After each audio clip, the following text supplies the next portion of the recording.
Hello everyone, Assalamu alaikum. Am I audible to all of you?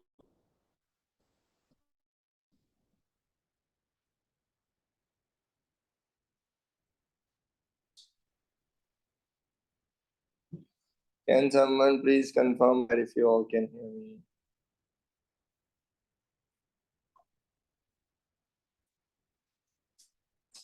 Alright, ये message आ रहा है। अभी तो मैं दूसरे वाले अकाउंट पे मैसेज कर रहा हूँ।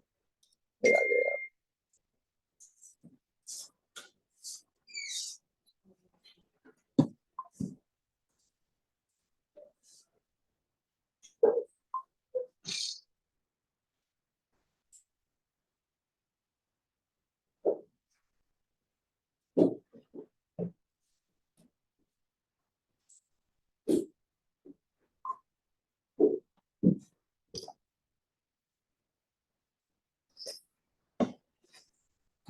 Sir, can you please discuss sin and cos graphs concerning vectors? Sine और कॉस के ग्राफ एग्जाम में इस तरह पूछे नहीं जाते हैं।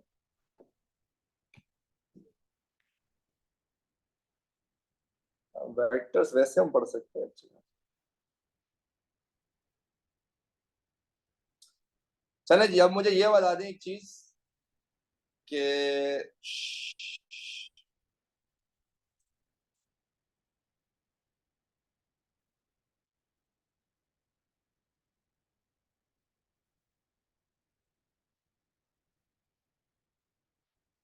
पिछली क्लास में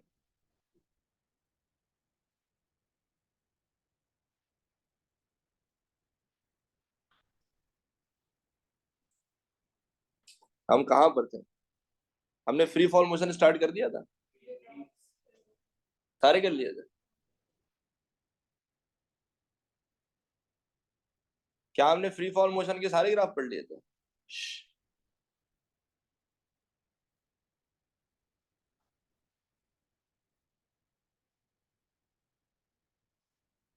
अब लास्ट क्लास में तो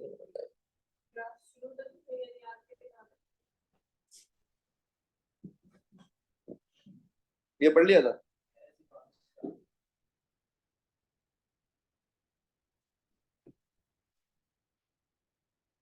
वेलोसिटी वाला ग्राफ पढ़ लिया था हमने, नहीं पढ़ा वेलोसिटी वाला पक्का? अच्छा नहीं नहीं, तो बहुत आगे निकल गया, हम सॉरी। ये वाले पढ़ लिए थे।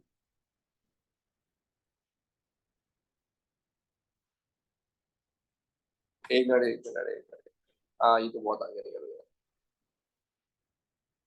ये वाला इंटरनेट स्लो आ रहा है।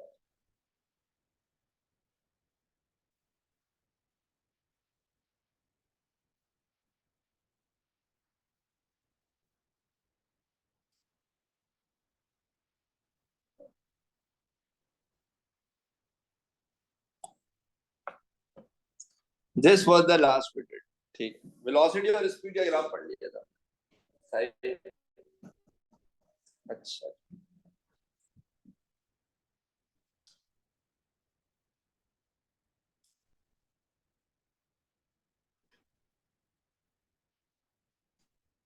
डिस्प्लेसमेंट टाइम पढ़ा था।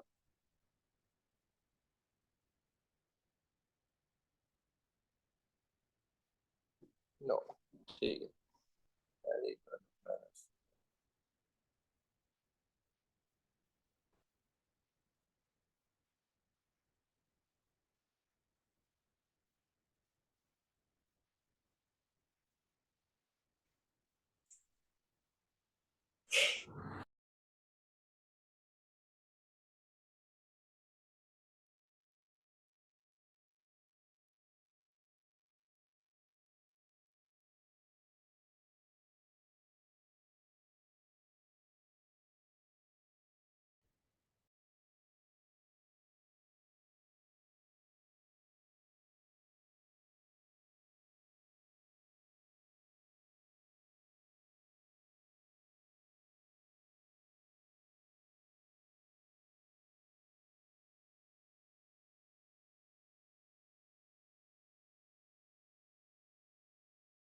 उहाँहरूको युद्ध क्षेत्रमा जाने सम्भावना कति छ, उहाँको चाहना, त्यो जानु आफै कति सुरक्षित हो अथवा त्यसको वरपर बसेर अहिलेको काम आफै पर्याप्त छ?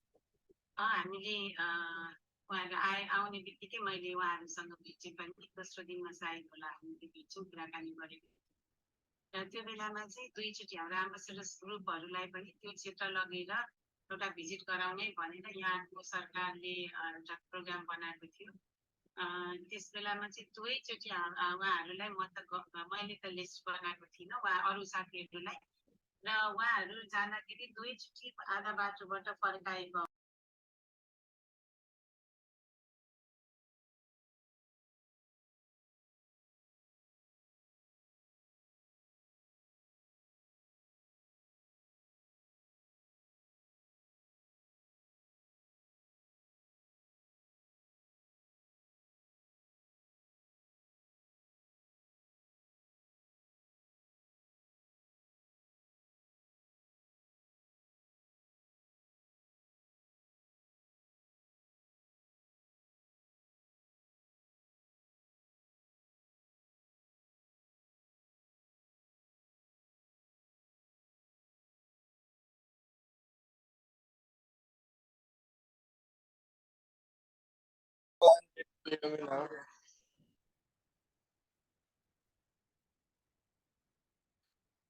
Can everyone please hear me? I'm sorry we got disconnected.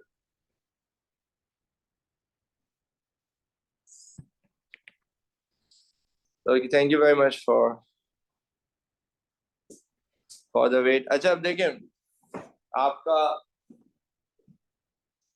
ये हमारी कंप्लीट मोशन थी जिसमें ऑब्जेक्ट पहले ऊपर जाता है, मैक्सिमम हाइट पे पहुंचता है, फिर वो वापस आना शुरू होता है। ये स्टार्ट पॉइंट है ना, I'm gonna keep this point as zero displacement.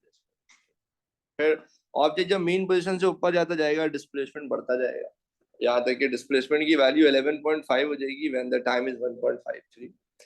फिर वापस आते आते डिस्प्लेसमेंट की वैल्यू वापस 0 हो जाएगी when the time is 3.06 seconds. फिर नीचे आते आते डिस्प्लेसमेंट नेगेटिव हो जाएगा। इस पॉइंट पे जो आपका डिस्प्लेसमेंट होगा ना, that would be -30 meters because the object has gone 30 meters below the starting point, और इस वक्त टाइम विल बी 4.43 सेकंड्स। तो जो मेरी मैक्सिमम डिस्प्लेसमेंट की वैल्यू है ना, वो है 11.5, और जो मिनिमम डिस्प्लेसमेंट है वो है -30। यही वजह है कि अगर मैं ग्राफ बनाने बैठता हूँ तो ग्राफ में सबसे पहले मुझे करने की जरूरत है स्केलिंग, उसके बाद फिर मैं करूंगा प्लॉटिंग, और फिर मैं करूंगा स्केचिंग। तो मैंने जो पॉजिटिव रीजन है वो छोटा रखा है और नेगेटिव रीजन काफी बड़ा रखा है, बिकॉज इधर 11.5 है, उधर मुझे -30 कवर करना है। सो माई स्केल वुड बी लाइक 10, -10, -20, -30, और थोड़ा सा ऊपर चले जाऊंगा तो ये 11.5 हो जाएगा। अच्छा, अब मैं एक एक करके क्या करूंगा, मैं पॉइंट्स को प्लॉट करना शुरू करूंगा। तो at t = 0 the displacement is 0. At t = 1.53 seconds, the displacement is 11.5. फिर again at t = 0, at t = 3.06, your displacement is back to 0. तो ये मैंने दोबारा डिस्प्लेसमेंट 0 दिखा दिया। और फिर at t = 4.4 seconds, the displacement is -30. So at t = 4.43 seconds, I'm gonna keep the displacement as -30. ठीक है। अब अगर मैं इस पॉइंट को, इस पॉइंट को, इस पॉइंट को, इस पॉइंट को मिला दूं, तो आखिरी स्टेप जो होगा वो होगा स्केचिंग का, कि भाई इन पॉइंट्स को कनेक्ट करें ताकि मुझे डिस्प्लेसमेंट टाइम का ग्राफ मिल सके। अब यहाँ पर मैं इन चारों पॉइंट्स को डायरेक्टली ऐसे स्ट्रेट लाइन के साथ नहीं मिला सकता। क्यों नहीं मिला सकता? क्योंकि what I need to understand is कि डिस्प्लेसमेंट टाइम ग्राफ का ग्रेडियंट हमें वेलोसिटी बताता है। तो जब मेरा ऑब्जेक्ट ऊपर की तरफ जा रहा था तब वेलोसिटी कम हो रही थी, तो मुझे यहाँ पे इसका ग्रेडियंट भी ना कम होते, ठीक है। स्ट्रेट लाइन नहीं बना सकता, अगर वेलोसिटी कांस्टेंट होती तो फिर मैं स्ट्रेट लाइन बना देता ताकि ग्रेडियंट भी कांस्टेंट हो जाता, but here what is happening is that the velocity is decreasing, so the gradient must also decrease. फिर नीचे आते हुए वेलोसिटी मोर नेगेटिव होती जा रही है, तो आप देखिए ग्रेडियंट भी मोर नेगेटिव होता जा रहा है, यानी नेगेटिव में इसकी स्टीपनेस बढ़ती जा रही है। So this is how the displacement time graph of this motion should look like.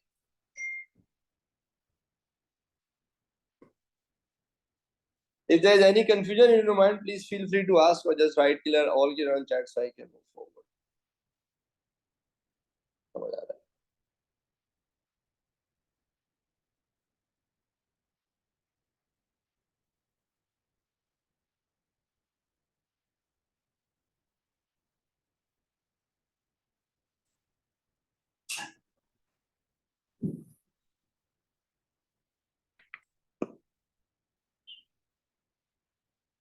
So how can we determine gradient from this? देखिए इसमें gradient निकालने का तरीका ये हो सकता है कि जिस पॉइंट पर आपको चाहिए ना उस पॉइंट पर आप टेंजेंट बनाएंगे। जैसे इस पॉइंट पर कोई मुझे बता सकता है ग्रेडियंट की वैल्यू क्या होगी? इस पॉइंट पे ग्रेडियंट 0 होना चाहिए, बिकॉज अगर आप एक टेंजेंट बनाओगे it has to be a horizontal line. ये कौन सा पॉइंट है? 1.53 सेकंड्स। 1.53 सेकंड्स पे जब आपको ऑब्जेक्ट मैक्सिमम हाइट पर पहुंचा था उस वक्त उसकी वेलोसिटी 0 ही थी। तो अगर आप इस पॉइंट पे ग्रेडियंट निकालोगे ना आपको ग्रेडियंट की वैल्यू 0 मिलेगी, यानी वेलोसिटी 0 मिलेगी। बाकी किसी भी पॉइंट पे अगर आपको ग्रेडियंट निकालना है तो पहले आपको एक टेंजेंट बनाना पड़ेगा उस पॉइंट पे, फिर उस लाइन उस टेंजेंट के ऊपर कोई भी दो पॉइंट पिक करके आप y2 - y1 over x2 - x1 से ग्रेडियंट निकाल सकते हैं। अच्छा हामिश बेटा आप मुझे एक बात बताएं, ये प्लॉटिंग आपको समझ आ रही है कि हमने किस तरह से किया हुआ है?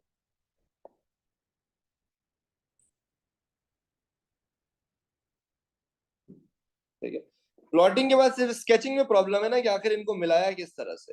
तो ऊपर जाते हुए वेलोसिटी कम हो रही है तो ग्रेडियंट भी कम हो रहा है, नीचे आते हुए वेलोसिटी नेगेटिव हो रही है ना तो ग्रेडियंट भी मोर नेगेटिव होता जा रहा है। ये remember this is in increasing in negative gradient, gradient और नेगेटिव होता जा रहा है।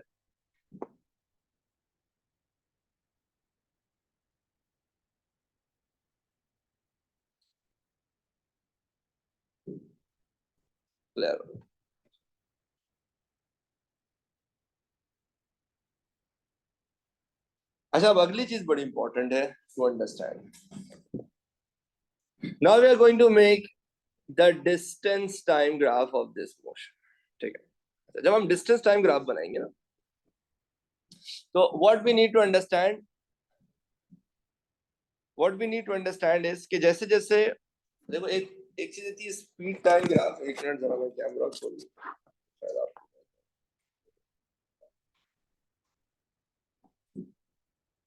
देखिए एक चीज हमने पढ़ी थी स्पीड टाइम ग्राफ और velocity time graph. I think सबको याद होगा वेलोसिटी टाइम ग्राफ से स्पीड टाइम ग्राफ बनाना बहुत आसान होता है।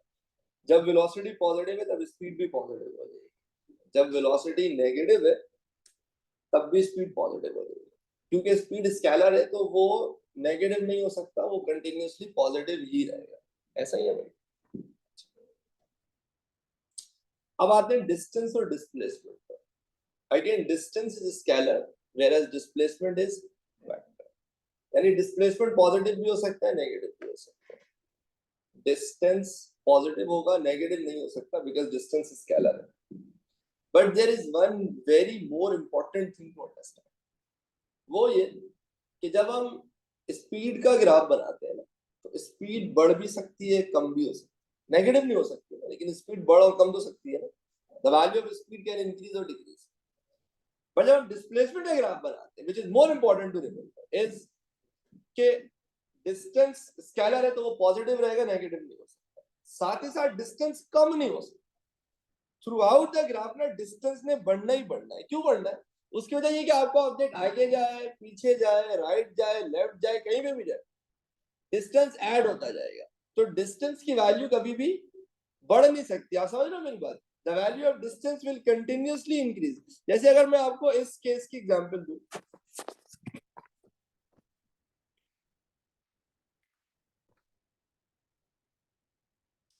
my object first moved 11.5 meters ऊपर, फिर 11.5 meters नीचे आता है। टोटल डिस्टेंस कितना हो जाएगा? 23। जब वापस आता है ना तो वो 11.5 और ऐड हो जाएगा।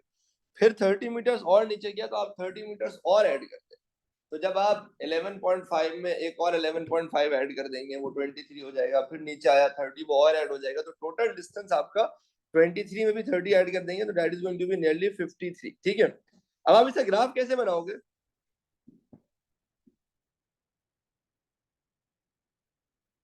एट t इक्वल 0 आपका डिस्टेंस 0 है। एट t इक्वल 1.53 सेकेंड्स आपका डिस्टेंस इज 11.5। ठीक है, at t equal 3.06 seconds your distance displacement तो 0 हो गया है, डिस्टेंस ऐड हो जाएगा 11.5 ये 11.5 ये। जब आप इनको ऐड करोगे ना तो दैट गेट्स 23। सही है। फिर आप 30 और नीचे जाओगे मीटर्स तो when the time is 4.43 seconds आपका डिस्टेंस कितना हो जाएगा? 53 because you have added 30 more meters into it। ठीक है, अब एक पॉइंट ये आ गई, एक पॉइंट ये आ गई, एक पॉइंट ये आ गई, एक पॉइंट ये आ गई, ये हो गई प्लॉटिंग। जरा जल्दी से मुझे सारे लोग कंफर्म करें, are we all good with the plotting?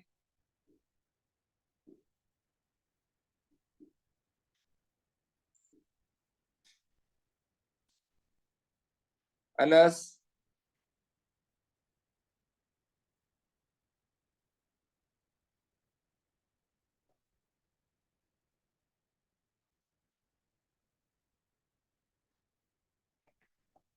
अब मुझे इन सारे पॉइंट्स को ना कनेक्ट करना है। अगेन ऑब्जेक्ट कांस्टेंट स्पीड से मूव नहीं कर रहा है। डिस्प्लेसमेंट टाइम ग्राफ का ग्रेडियंट वेलोसिटी बताता है, डिस्टेंस टाइम ग्राफ का ग्रेडियंट स्पीड बताता है। जब आप ऊपर जा रहे थे ना, आपकी स्पीड कम हो रही थी, तो आपका ग्रेडियंट भी क्या होगा? कम होगा। फिर जब आप नीचे आना शुरू होते हो ना, तो आपकी स्पीड बढ़ना शुरू होती है, अब आपका ग्रेडियंट भी क्या होना शुरू हो जाएगा? बढ़ना शुरू है। याद रखिएगा 1.53 सेकंड्स तक आप अपवर्ड मोशन परफॉर्म कर रहे थे, 1.53 सेकंड्स के बाद आप डाउनवर्ड मोशन परफॉर्म कर रहे हैं। तो डाउनवर्ड मोशन में क्या हो रहा है?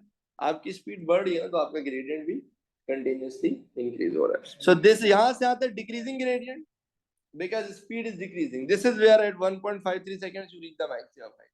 फिर नीचे आते हुए आपकी स्पीड बढ़ रही है, तो यहाँ से ग्रेडियंट भी क्या होगा? बढ़ना शुरू हो जाएगा। Am I able to make myself clear till now? You understand?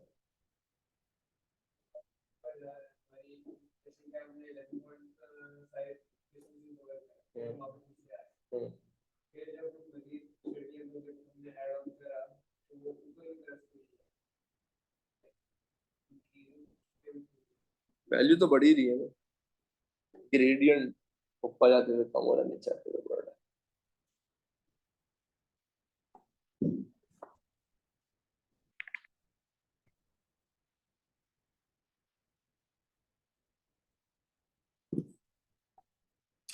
Can you repeat the whole thing? चलो मैं दोबारा समझाता हूँ। शिफा, फाइक एंड शेफा, फिर जरा आपके क्वेश्चंस लेते हैं। देखिए, क्या आप लोगों को ये बात समझ में आती है कि ऑब्जेक्ट पहले 11.5 ऊपर गया, फिर 11.5 वापस आया, फिर 30 और नीचे आया, तो total distance is 11.5 plus 11.5 23 plus 30, that makes it 53। तो टोटल 53 मीटर का डिस्टेंस इसने ट्रैवल किया ऊपर जाते हुए और फिर नीचे आते हुए। जल्दी से मुझे बताएं, शहवार, फाइक एंड शिफा, यहां तक आप सारे क्लियर हैं?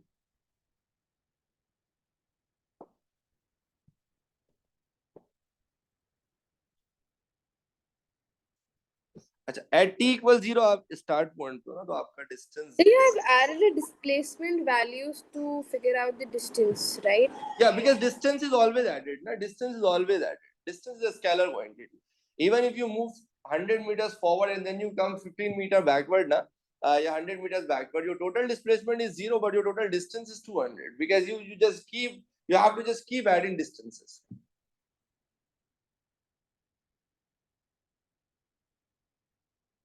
Okay?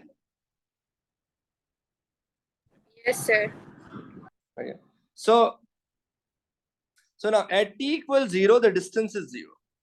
At t equal 1.53 seconds, the distance is 11.5. So here is the point that I have plotted.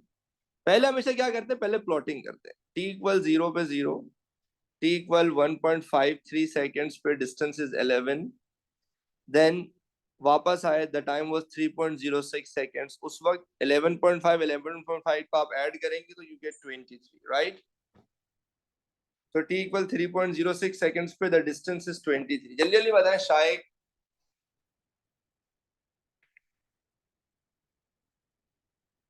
Sorry, Shifa and Faik.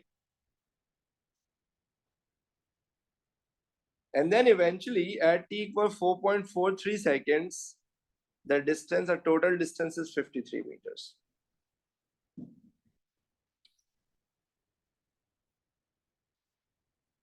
So are we all good with the plotting?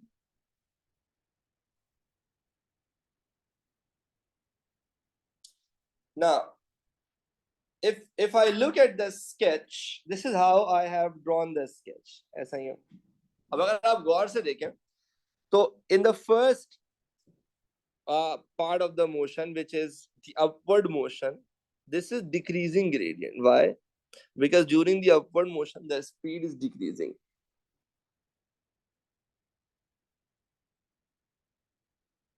Is it clear to all of you?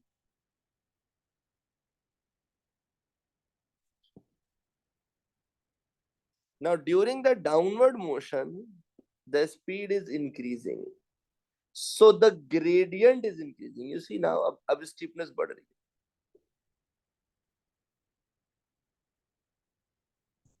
और ये बन गया मेरा complete distance time का sketch. सही है. अच्छा अब हाँ, v का मतलब स्पीड है, जो ग्रेडियंट है वो स्पीड है. डिस्टेंस टाइम ग्राफ का ग्रेडियंट स्पीड बताता है. अच्छा अब इसमें एक सवाल है फाइक भाई का, sir what if we mess up sketching of the graph. देखिए अभी आप बिगनर हो ना, अभी पहले ही टॉपिक पढ़ रहे हो काइनेमैटिक्स का, और इसमें ग्राफ्स बहुत ज्यादा है. सही है. पहली बात तो ये कि मेरी पूरी कोशिश है कि जितने पॉसिबल ग्राफ्स हो सकते हैं ना डिफरेंट सिनेरियोज में, वो सारे ही पढ़ा दिए जाए. दिस इज व्हाई मैं ये सारे केसेस आपसे डिस्कस कर रहा हूँ, डिस्प्लेसमेंट, डिस्टेंस, क्योंकि पास्ट पेपर्स में ना आपको सारे नहीं मिलेंगे. बट इसका आगे मतलब ये नहीं कि वो क्वेश्चन जो अब तक पूछे नहीं गए वो अगले साल नहीं पूछे जाएंगे. हमने जितनी भी फिजिकल क्वांटिटीज पढ़नी है ना, हमने उन सबके ग्राफ बनाना सीखना है. ठीक है. और मैंने आपको स्टेप्स इसीलिए फॉलो करने के लिए कहा है कि भाई जब भी आप ग्राफ को बनाओ ना, आप सबसे पहले स्केलिंग करोगे, फिर आप प्लॉटिंग करोगे, फिर आप स्केचिंग करोगे. उसका फायदा यही होता है कि अगर आपकी प्लॉटिंग सही है ना, अगर आपने प्लॉटिंग तक कर लिया है, तो let's say if it's a 3 mark question ना, 2 मार्क आपको मिल गए. लाइक आखिरी मार्क स्केचिंग का होता है. मैं नहीं कह रहा हूँ उसको गलत करो, उसको भी सही करो, उसको भी सीख जाओ. बट प्लॉटिंग का फायदा यही होता है कि एटलीस्ट 50% मार्क्स तो आपके बिल्कुल सेफ हो जाते हैं if you have done the plotting right. सही है. और फिर अगला स्टेप ये होता है कि स्केचिंग करना है. स्केचिंग इतनी मुश्किल नहीं होती, जैसे जाहिर है अभी बिगनर हो, थोड़ा सा शायद तुम्हें मुश्किल लग रहा हो, but eventually you will get used two of it. एक बार तुम्हारे टिप्स पे आ जाएगा ना, what is increasing gradient, what is decreasing gradient, what is positive gradient, what is negative gradient. और बात ये कि एग्जाम में इन्हीं में से कोई ग्राफ आएगा ना. मुझे याद है पास पेपर का एक क्वेश्चन है, उसमें पूरा ये ग्राफ आया हुआ है, और इसका पूरा ना लाइक जो डिस्प्लेसमेंट टाइम ग्राफ है ना, इसका पूरा इन्होंने जबरदस्त किस्म की कैलकुलेशन एनालिसिस कराई हुई है. वो मैं खुद भी कराऊंगा, पेपर 2 का एक क्वेश्चन आया हुआ, तो उससे आपको रियलाइज हो जाएगा कि लाइक वो जो ज्यादा इंपॉर्टेंट चीज होती है ना, वो ग्राफ बनाना नहीं होता है. ग्राफ बनाना तो एग्जाम में आता है, बट उसका एनालिसिस ज्यादा इंपॉर्टेंट होता है कि भाई आप उसको एनालाइज करना सीख सके. तो still if there is any question please feel free to ask.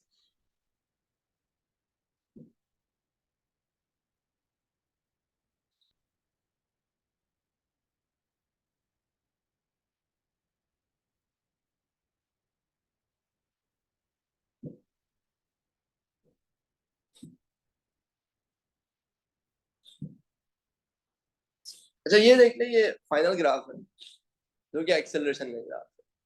भाई जो पूरी कैलकुलेशन की हमने इस assumption पे पढ़ी है कि through out the free fall motion object की एक्सेलरेशन फिक्स होती है, कांस्टेंट होती है, व्हिच इज -9.81 मीटर पर सेकंड स्क्वायर. तो अगर आपकी एक्सेलरेशन थ्रू आउट -9.81 मीटर पर सेकंड स्क्वायर है, तो बस ये सिंपली एक ग्राफ है -9.81. ये आपका सिंपली ग्राफ है एक्सेलरेशन. ठीक है ना, बढ़ रहा है ना कम हो रहा है. बस इसमें एक चीज का ध्यान रखिएगा, वो ये कि जितनी बड़ी आपकी मोशन है, let's say your duration of motion is 4.43, तो बस 4.43 तक ही आपने खींचना है, उसके आगे नहीं लेके जाना. अक्सर बच्चे क्या करते हैं, इस लाइन को लंबी कर देते हैं. जब आप इस लाइन को लंबी करेंगे तो फिर आपके लिए प्रॉब्लम होगी. सही है. इसमें कोई कंफ्यूजन किसी को तो प्लीज पूछ लो.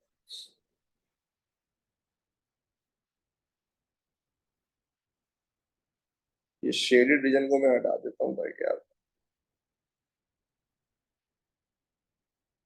This is simply your graph.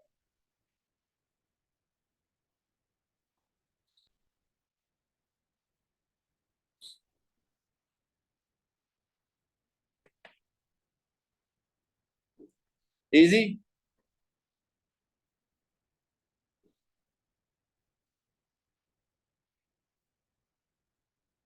अच्छा अब एक छोटा सा ना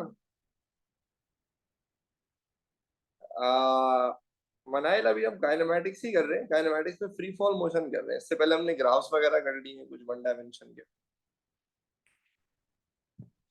रिकॉर्डिंग्स का एक्सेस आपको मिला होगा ना, या क्लास के बाद आप मुझे मैसेज कीजिएगा, मैं आपको जरा डिटेल में समझा दूंगा.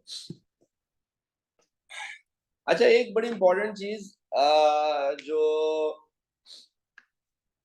जो हमें समझने की जरूरत है, विच इज आवर होमवर्क, कि भाई आज आप सबसे पहले जब घर जाओगे ना, तो सबसे पहले तो आपने ये पूरा तमीज से कॉपी करना है।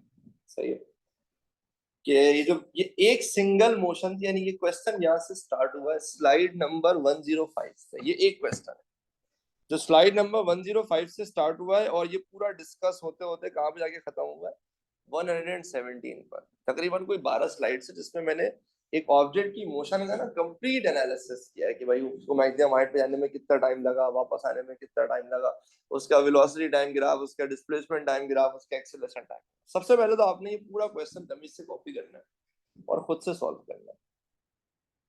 Once you are done with solving this question, फिर आप एक स्टेप आगे जाओगे। वो ये करोगे कि आप इसी क्वेश्चन को रिपीट करोगे but with different values. For example, अगर आप गौर से देखें तो यहाँ पे मैंने ऑब्जेक्ट को, पीछे आता हूँ,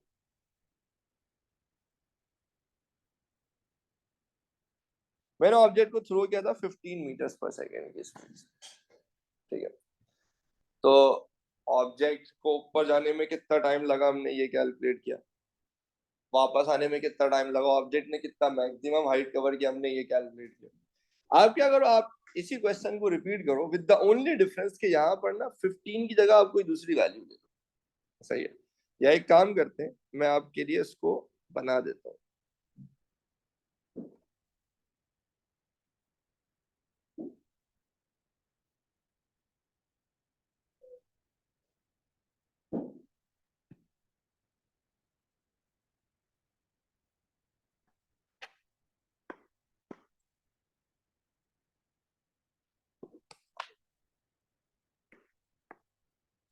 आप एक काम करो, 15 की जगह ले लो 40 मीटर्स पर सेकेंड कर लें आप। ठीक है, the object has gone 30 meters की जगह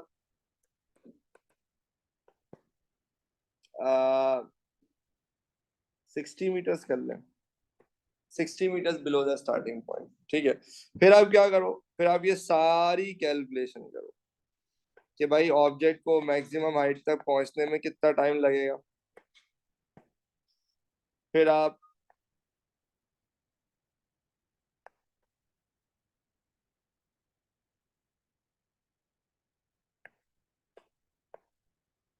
कैलकुलेट करो ऑब्जेक्ट को कितना मैक्सिमम हाइट पर ये पहुंच जाएगा।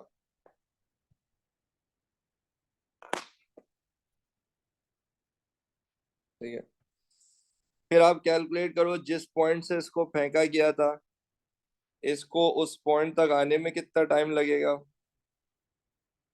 वापस उसी पॉइंट पर। ठीक है,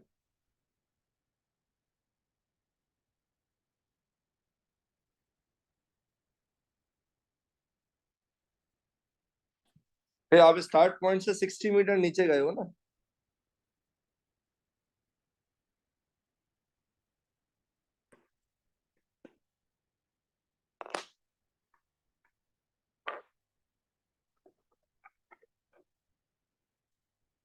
तो इसको 60 मीटर नीचे आने में कितना टाइम लगेगा।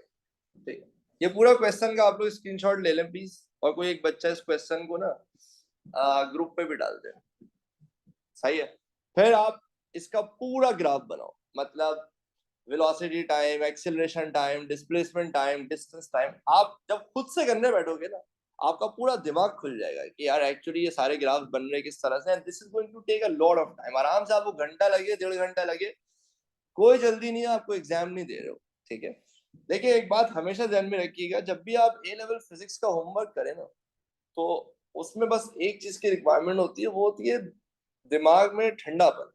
जब क्वेश्चन करने बैठो तो बस ये सोच के बैठो कि अभी मैं एग्जाम नहीं दे रहा हूँ, अभी मैं बस सीखने के लिए बैठा हूँ, मैं इसको एनालाइज कर रहा हूँ। तसल्ली से आप उसको सॉल्व करें, अपने आप से पूछें यार सर ने ये क्वेश्चन इस तरह से किया था, अगर मैं इसको ऐसे करूँ, अगर मैं इसको ऐसे करूँ, सर ने ये क्यों नहीं किया, आपने वो क्यों नहीं किया। अगली क्लास में आके मुझसे डिस्कस करें आप, बट मेक श्योर करें आपके सारे ग्राफ बनेंगे ऐसे ही। बट डिफरेंस क्या होगा, डिफरेंस ये होगा कि भाई अभी ये 15 से स्टार्ट हो रहा है, लेट्स से अगर आपने 40 की स्पीड से फेंका तो आपका ग्राफ ऊपर से स्टार्ट हो जाएगा, 40 से स्टार्ट हो जाएगा। अगर आपके ऑब्जेक्ट को मैक्सिमम हाइट पे अभी पहुंचने में 1.53 सेकंड्स लगा, आपको कुछ दूसरा टाइम लग जाएगा। ठीक है, आपकी टोटल मोशन अभी मेरी 4.43 सेकंड्स की थी, आपका टोटल मोशन कुछ और टाइम का हो जाएगा। स्केचेस सारे ऐसे ही बने, शेप ऑफ द स्केच में कोई फर्क नहीं पड़ेगा, बस वैल्यूज डिफरेंट होंगी। ठीक है, और क्या कहते हैं, वही मैक्सिमम हाइट की वैल्यू यहाँ पे डिफरेंट होगी, बट आप देखिएगा आपका कॉन्फिडेंस कहीं और चला जाएगा। फिर ये जितनी भी शेप का खौफ है, डर है ना कि सर अगर ऐसा बन जाए वैसा बन जाए, वो सारे बना लीजिएगा। और वो आप लोग प्लीज, वो बच्चे जो फिजिकली एनरोल्ड है वो मुझे कैंपस में दिखाएंगे ये वर्किंग, और वो बच्चे जो ऑनलाइन एनरोल्ड है वो प्लीज सॉल्व करके ना एक पीडीएफ में कन्वर्ट करके ग्रुप पे भेज देना, ताकि मैं उसको रिव्यू कर लूं, उसमें कोई गलती हो तो मैं आप लोगों से वो डिस्कस कर लूं। Are you all clear with the homework? सब लोगों को होमवर्क समझ आ गया? ये होमवर्क ना पास्ट पेपर्स के 50 क्वेश्चन से बेहतर होगा।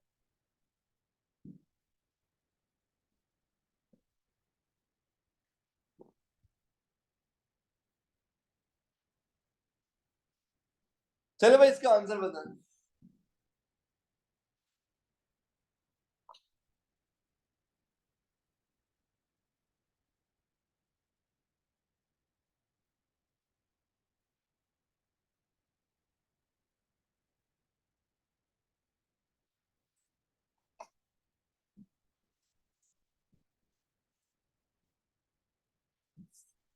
आई डोंट थिंक इसमें ज्यादा प्रॉब्लम होनी चाहिए। हम पढ़ चुके हैं through out the motion, ball को ऊपर फेंका गया, मैक्सिमम हाइट पे गया, मोमेंटरीली रेस्ट पर भी आया, मैक्सिमम हाइट पे वेलोसिटी जीरो हो जाती है, लेकिन एक्सेलरेशन किसी पॉइंट पे जीरो नहीं होती है, हर पॉइंट पे -9.8 -9.8 -9.8 होती है। ठीक है, तो आई एम अज्यूमिंग कि किसी को कोई प्रॉब्लम नहीं है इसमें।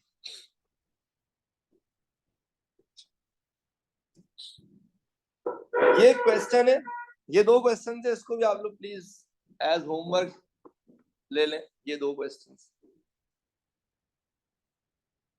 इसका भी स्क्रीनशॉट ले लें, ये पास पेपर के क्वेश्चन है।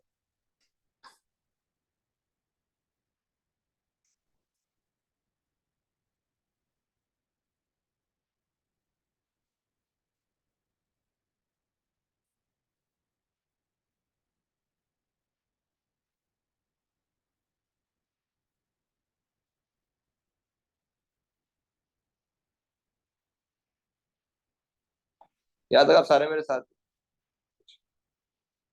मुझे एक और चीज स्टार्ट करनी है, लेकिन वो मैं अभी यहाँ से करना नहीं चाह रहा हूँ, काम करता हूँ।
A ball is dropped from point A, which is 50 meters above the ground.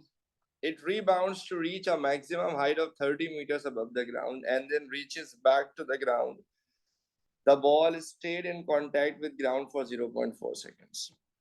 भाई एक बॉल है जिसको 50 मीटर्स की हाइट से आपने ड्रॉप किया, तो it went 50 meters below the starting point, फिर ये कोलाइड करके ऊपर आता है 30 meters, और फिर ये स्टार्टिंग पॉइंट से 30 meters वापस नीचे आ जाता है।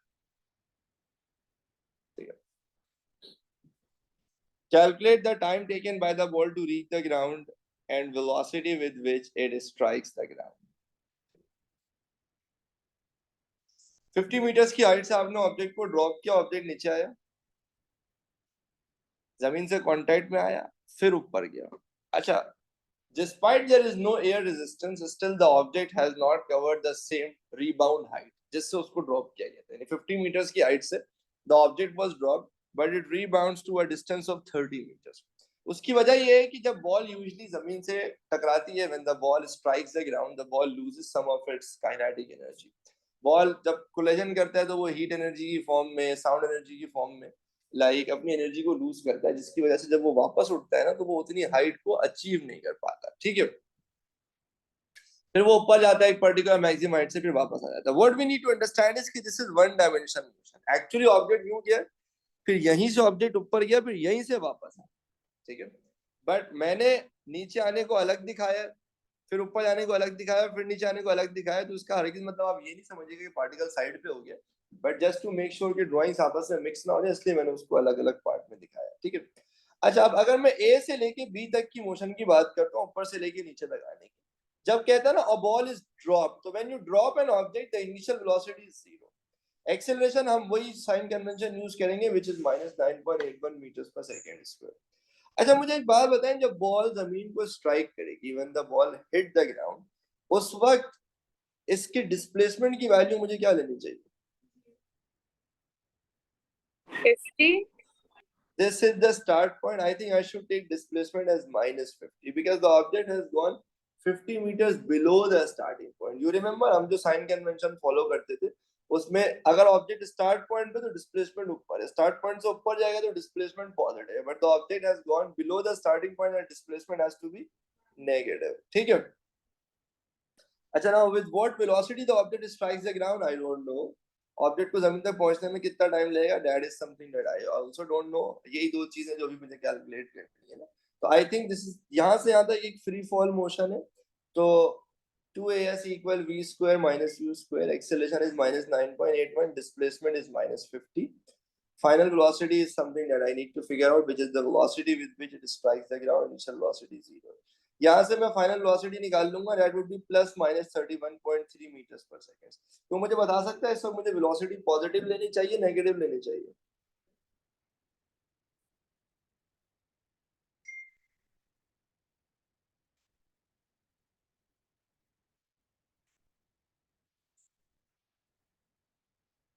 मुझे वेलोसिटी नेगेटिव लेनी चाहिए, बिल्कुल ठीक है। क्यों? Because the object is going down. जब ऑब्जेक्ट की डाउनवर्ड मोशन चल रही होती है तो वेलोसिटी भी डाउनवर्ड होती है, and downward is negative, this is why I am keeping the velocity as negative. तो just before it strikes the ground इसकी वेलोसिटी थी -31.3 मीटर्स पर सेकंड।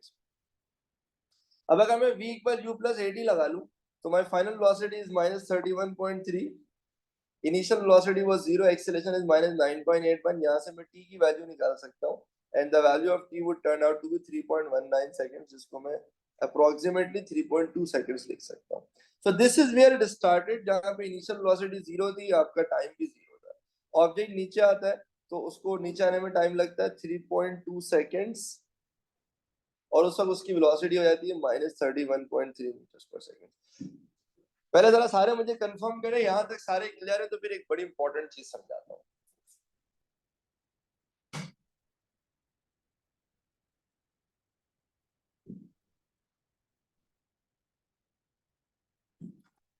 देखिए, एक चीज अच्छी तरह से समझ ले, इस पूरी मोशन में कोई मुझे बताए क्या ये पूरी मोशन फ्री फॉल मोशन है? ऑब्जेक्ट का नीचे आना, फिर टक्कर खाना, फिर ऊपर जाना, फिर वापस आना, कि ये पूरा free fall motion?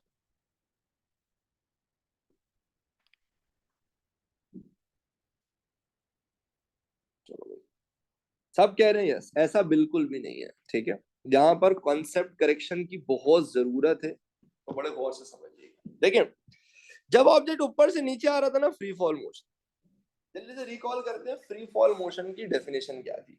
The motion in which there is no force acting on it except its weight. Object पर सिवाय उसके वेट के कोई दूसरी फोर्स एक्ट नहीं करनी चाहिए। यहां से यहां तक पूरी की पूरी फ्री फॉल मोशन है, क्योंकि सिवाय वेट के कोई दूसरी फोर्स एक्ट नहीं कर रही है। याद रखिएगा, जब बॉल कांटेक्ट में आती है ना, उस वक्त the ball stayed in contact with ground for 0.4 seconds. जब बॉल कांटेक्ट में आती है ना, तो बॉल पे एक जबरदस्त कांटेक्ट फोर्स लगती है। जब भी आप किसी बॉल को छोड़ते हो नीचे आके टप्पा खाती है ना, जो जब वो ग्राउंड को हिट करती है उस वक्त उस पर कॉन्टैक्ट फोर्स लगती है। तो during the course of its motion, जबकि उसने बॉल को टच किया था, ग्राउंड को बॉल ने, फॉर 0.4 सेकेंड्स, बस वो 0.4 सेकेंड्स का इंटरवल था, जबकि object free fall motion perform नहीं कर रहा है। Not at all, it's a free fall motion because there is a force other than the gravitational force. So what I need to understand is कि ये free fall motion है, ये free fall motion। जब ball ने ground छोड़ दिया ना, फिर भी फ्री फॉल मोशन है। लेकिन वो जो बीच में 0.4 सेकेंड का पैच है ना, जब बॉल कांटेक्ट में रहा ग्राउंड के साथ, वो 0.4 सेकेंड्स फ्री फॉल मोशन नहीं है। यही वजह है कि मुझे ये कैलकुलेशन अलग करनी पड़ेगी और ये कैलकुलेशन अलग करनी पड़ेगी। ये पूरी फ्री फॉल मोशन है, ये पूरी फ्री फॉल मोशन है, लेकिन ये पूरी एक फ्री फॉल मोशन नहीं है, क्योंकि जब बॉल जमीन के साथ कांटेक्ट में आई थी तो 0.4 सेकंड्स के लिए एक एडिशनल फोर्स आ गई थी। और हमारी फ्री फॉल मोशन की डेफिनेशन ही यही कि भाई ड्यूरिंग द मोशन कोई एडिशनल फोर्स नहीं आनी चाहिए। क्या ये बात आप सबको समझ में आती है कि ये पूरा ए से बी, फिर बी से सी, फिर सी से ए, ये पूरा फ्री फॉल मोशन नहीं है। वो जो 0.4 सेकंड्स के लिए कांटेक्ट में आ गया था ना, इस वजह से मुझे इसकी कैलकुलेशन दो अलग हिस्सों में करनी पड़ेगी। Before it strikes the ground ये एक कैलकुलेशन होगी, after it leaves the ground फिर एक अलग फ्री फॉल मोशन स्टार्ट होगी।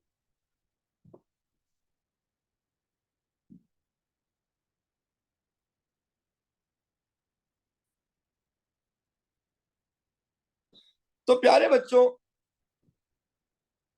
ऑब्जेक्ट 50 मीटर्स नीचे आया, फिर 30 मीटर्स ऊपर गया, फिर 30 मीटर्स नीचे आया।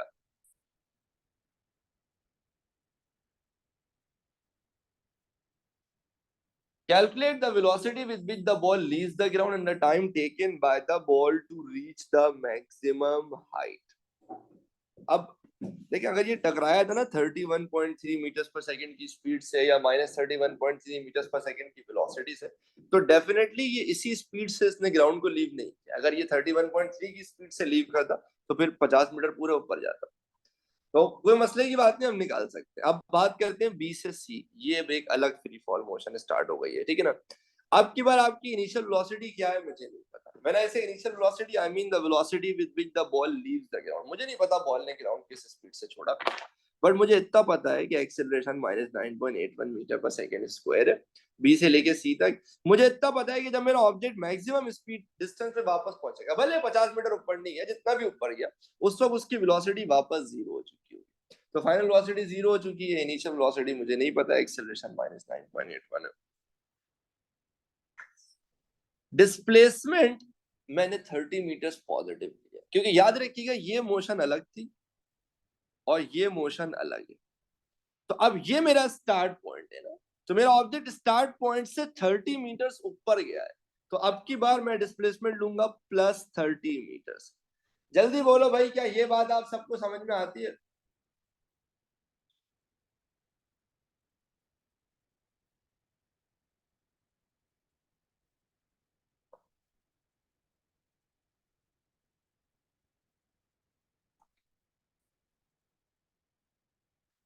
अब जरा एक काम करें, 2as = v² - u² लगा के जरा जल्दी से मुझे इनिशियल वेलोसिटी निकाल के दो।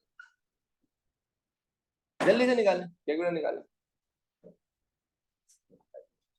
So why have you taken the final velocity 0?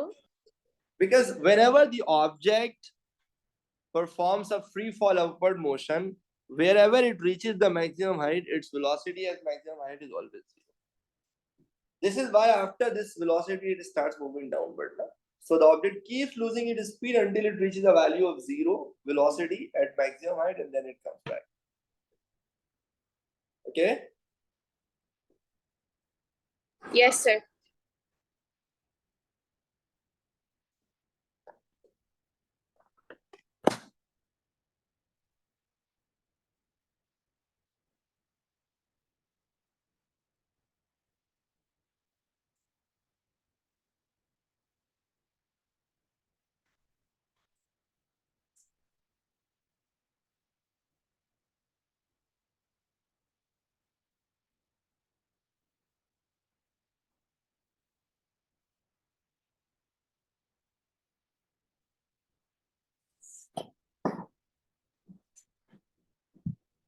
ठीक है जी।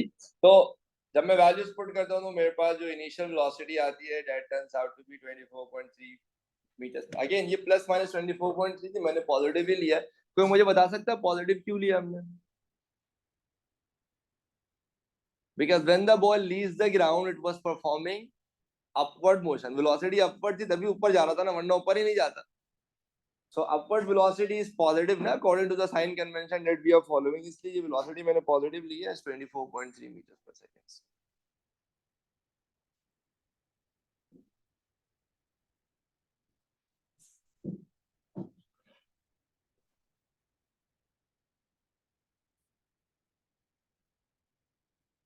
अब v इक्वल u प्लस 80 लिख के मैं टाइम भी निकाल सकता हूँ उसके ऊपर पहुंचने का ना। तो final velocity 0, initial velocity 24.3, acceleration is -9.818 t as it is. यहाँ से मुझे t की वैल्यू मिल जाएगी 2.48 which can be round up to 2.5 seconds. याद रखिएगा ये 2.5 सेकंड्स इसके ऊपर जाने का, ठीक है। अब जरा मैं प्रॉपर ना टाइम की वैल्यूज थोड़ा सा मार्क कर, एक बात समझिएगा, जब ऑब्जेक्ट नीचे आया था, जब इसने ग्राउंड को टच किया था उस वक्त टाइम हो रहा था 3.2 सेकंड्स। जब ये ग्राउंड को लीव करेगा उस वक्त टाइम होगा 3.6 सेकंड्स। कोई मुझे बता सकता है क्यों? क्योंकि 0.4 सेकंड्स कांटेक्ट टाइम था, तो 0.4 सेकंड्स तक वो कांटेक्ट में रहा, तो जब वो लीव करेगा तो ऑलरेडी टाइम 3.2 से कितना हो चुका होगा 3. और उस वक्त इसकी वेलोसिटी कितनी हो चुकी होगी? अभी हमने कैलकुलेट किया 24.3 मीटर्स पर सेकंड।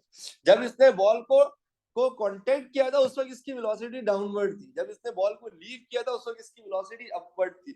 इसलिए ड्यूरिंग द यानी when it touches the ground, देखिए वेलोसिटी नेगेटिव आ रही है, when it leaves the ground velocity क्या आ रही है? पॉजिटिव आ रही है। ये जो 0.4 सेकंड्स का इंटरवल था, ये जो 0.4 सेकंड्स का इंटरवल था, इस वक्त ऑब्जेक्ट के अंदर एक मैसिव एक्सेलरेशन आई।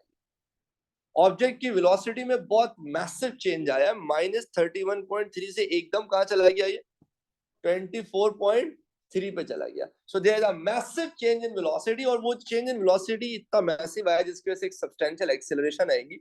मैं वो एक्सेलरेशन कैलकुलेट भी कर सकता हूँ।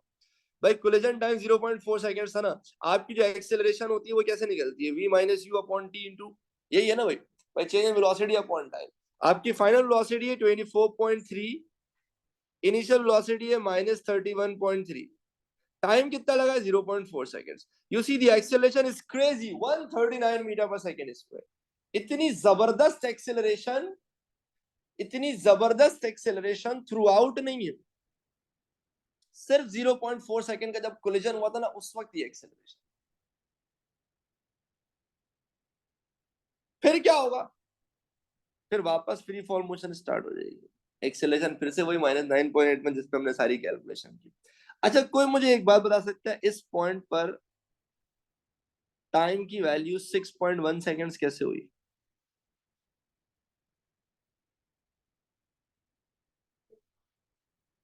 टू 2.5 ऐड किया भाई। देखो 3.2 सेकंड्स ग्राउंड में पहुंचने में लगे, पीछे क्वेश्चन में दिया हुआ था 0.4 सेकंड्स के लिए ये कांटेक्ट में रहा, कितना होगा? 3.6।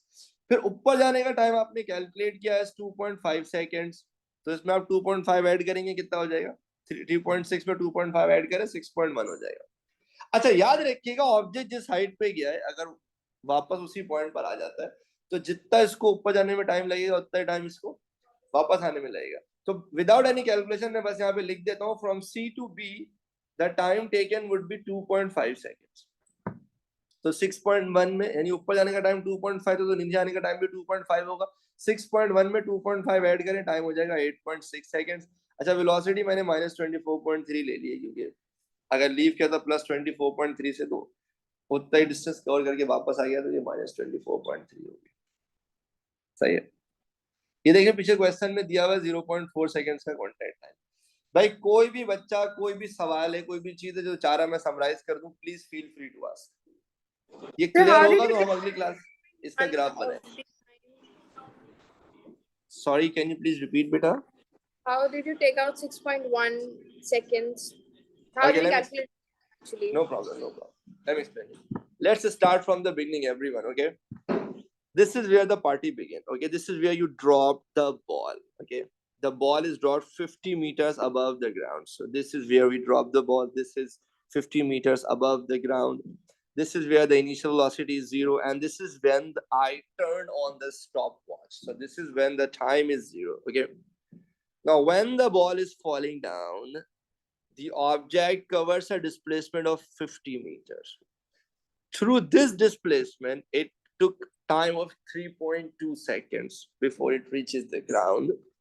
And at this point of time, the velocity is minus 31.3 meters per second as calculated here.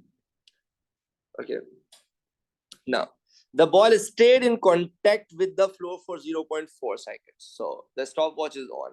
It took 3.2 seconds to reach the ground, and 0.4 seconds it stayed in contact with the ground. So before it leaves the ground, the stopwatch was already at 3.6 seconds. 3.2 plus 0.4 is 3.6. Now we calculated the time taken by the ball to reach the maximum height, which is from B to C, as 2.5 seconds. Okay, stopwatch is on. So you are already at 3.6 seconds here. You add 2.5, you get 6.1 seconds. And now you are at the topmost position again, which is point B. So it took 2.5 seconds to reach the maximum height again. And obviously it is going to take the same time in coming back, which is again 2.5 seconds. So if you add 2.5 to 6.1, you get 8.6 seconds. So your total motion of falling down, staying in contact, then going up, and then reaching the ground again is of 8.6 seconds.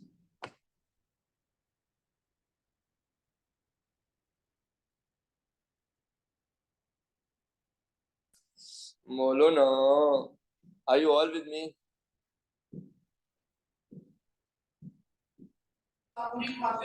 Sir ये जो आपने massive acceleration के बारे में बताया था, can you explain it again? हाँ, अब देखें, कोई मुझे बताए यहाँ से यहाँ तक एक्सेलरेशन कितनी है?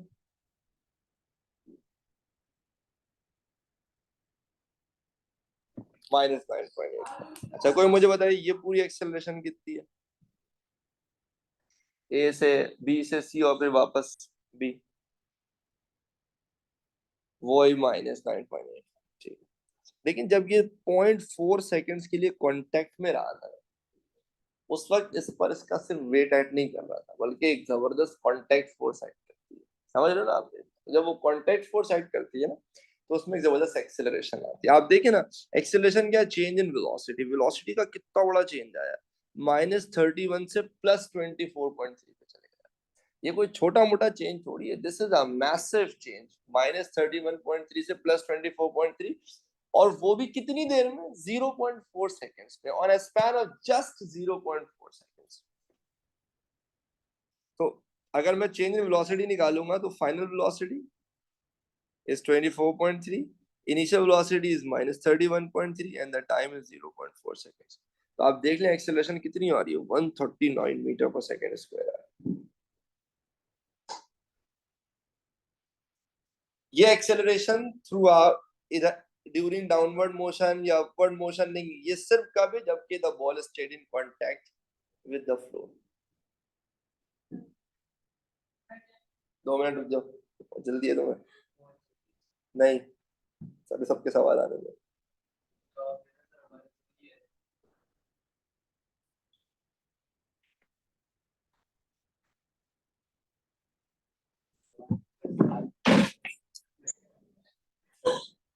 हाँ, मनाइल बस देखिए, फोर्सेस का आप ध्यान में रखेंगे. Through out free fall motion ना ऑब्जेक्ट पे सिर्फ वेट एक्ट कर रहा होता है, ठीक है? लेकिन जब ये कांटेक्ट में आता है ना, उस पर बस एक एडिशनल फोर्स आ जाती है, जिसे हम कांटेक्ट फोर्स कहते हैं. वो थ्रू आउट द मोशन नहीं एक्ट करती है.